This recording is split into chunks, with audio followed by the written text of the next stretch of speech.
सही बात पूछो तो सारी साधना केवल देह भाव को मिटाने के लिए है। देह भाव मिट्टी, जो भाव करो वही आनंद में डूबो, चाहे आत्मस्वरूप ब्रह्म भाव करो, चाहे भगवत भाव करके सखा सखी गोपी गोपा जो चाहो भाव कर लो। क्योंकि आत्मस्वरूप कैसा भाव करो जैसा विचार करना। जैसे मानो एक सन्यासी है, वो आत्मस्वरूप को निर्गुण निर्विकार देख रहा है, अनुभव में आता है ना। एक भक्त है, उसे दास स्वरूप में देख रहा है। दास शरीर थोड़ी होता है, दास स्वरूप भाव में उसने भावना की भेद बुद्धि करके, और तो उसे दास सेवक भाव अनुभव हो रहा है। जो जैसे भावना करता है आत्मस्वरूप, जैसे अभी हम देह भाव में हैं तो हमें यही तो लग रहा है मैं यही हूं, तो आत्मस्वरूप की भावना हम देह भाव में कर लिए ना। अब इसे हटाइए, आप जो भाव कीजिए।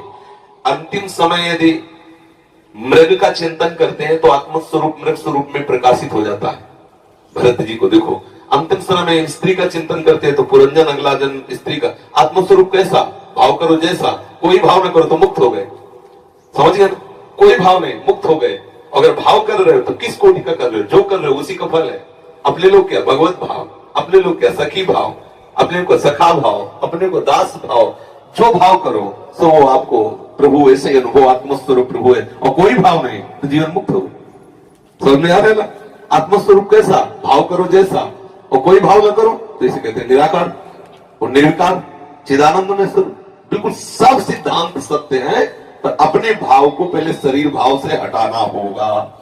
जब तक शरीर भाव है तब तक विषय भाव है, कोई भगवत भाव नहीं, कोई ज्ञान भाव नहीं, कोई योग भाव नहीं। योग में भी चित्तवृत्ति का निरोध करके विषयों से हटाकर आप परमात्मा स्वरूप प्रभु में लगाया जाता है। ज्ञानी जन देह भाव का नाश करके अपने स्वरूप में स्थित हो जाते हैं। भक्त जन देह भाव का नाश कर भगवत स्वरूप में, जिसे आत्मा कहते हैं ज्ञानी जन, भक्त जन उसे भगवान कहते हैं, योगी जन उसे परमात्मा कहते हैं। तो वही एक तत्व, समझ रहे ना। ये देह भाव हटाना, तुम पुरुष न थे ना हो न रहोगे।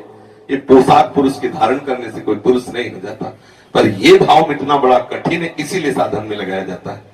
अगर भाव अभी समझ में आ जाए तो अब भी आत्मा का कोई बंधन नहीं है। इसीलिए मोक्ष भी झूठा और बंधन भी झूठा। अब वो कोई कहेगा शास्त्रों में इतना मोक्ष का महिमा लिखी है, तो मोक्ष भी झूठा है और बंधन भी झूठा है। जब बंधन ही झूठा है तो मोक्ष कैसा, किसका? सहज स्वरूप मुक्त आत्मा का कभी बंधन हुआ ही नहीं, तो झूठा ही तो है मोक्ष। बता, आप बताओ कभी आत्मा का बंधन हुआ क्या? कभी आत्मा का त्रिकाल में कहीं बंधन शास्त्र में लिखा हो तो मैं बताओ। तुमने माना, तुम्हारी मान्यता ही बंधन हो, तुम्हारी मान्यता ही मोक्ष है। तब के अब वो मान्यता जितनी जल्दी तुम बंधन से हटा पाओ उतनी जल्दी मोक्ष को प्राप्त हो गए। यही मोक्ष है। न बंधन है न मोक्ष है। बंधन और मोक्ष ये मन की मान्यता के अनुसार है। आप अपनी मान्यता को मन से हटाकर स्वरूप में स्थित कर सकते हैं।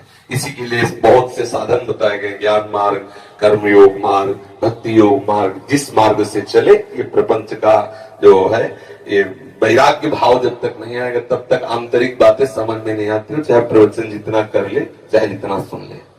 नायमात्मा प्रवचनेन लभ्या, चाहे जितना प्रवचन कर ले लेकिन आत्म तत्व का बोध नहीं होता। चाहे जितना प्रवचन सुन ले, चाहे जितना बुद्धि बलवान हो, आत्म तत्व जब वर्ण करें तब होता है।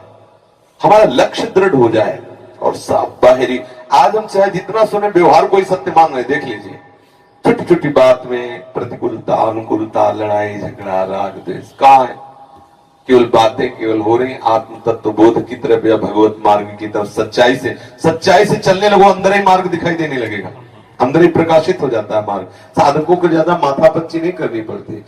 जैसे एक यमुना स्नान करने शिष्य जा रहे थे तो गुरुजी ने टार्च दी, अंधेरा था, एकदम धीमी सी एक पैर दिखा। बोले गुरुजी इससे लक्ष्य की प्राप्ति कैसे होगी, बहुत कम प्रकाश। बोले जितना एक पैर के लिए प्रकाश है बस वो पैर बढ़ाते चले जाओ तो हर पैर में प्रकाश मिलेगा, आप लक्ष्य तक पहुंच जाएंगे।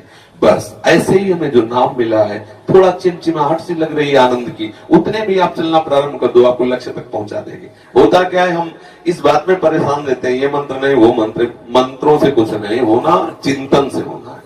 आप चिंतन सुधार लो, अभी ठीक हो, अभी आनंद आ जाएगा। कुछ न जपे, कुछ न जपे, कुछ न चाहे, जीवन मुक्त हो गए।